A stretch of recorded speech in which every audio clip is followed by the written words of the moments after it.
屬羊嘅朋友嚟到馬年咧係合太歲喎。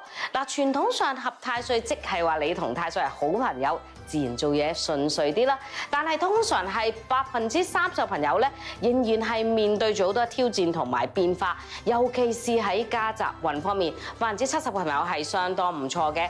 咁但係家宅運要變化，朋友記得就裝修喺屋企啦，又或者多啲關心老人家嘅身體健康喎。好在我哋仲有吉星照住，呢個吉星包括住太陽星。太陽係一個男性嘅貴人星嚟㗎，屬羊嘅女仔今年遇到嘅男仔唔錯喎。如果你仍然係單身，好好把握一下機會啦。太陽亦都係一個照遠處嘅星，如果拓展一啲嘅海外市場，今年亦係一個商機嚟㗎。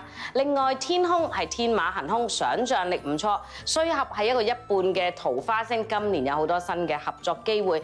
但係結咗婚嘅朋友就唔好對人太熱情啦，如果唔係好容易有三角關係㗎。留意晦氣星係同人哋溝通不足啊。今年既然有太陽星，我哋用多啲橙色嘅嘢，自然咧就好運啲㗎啦。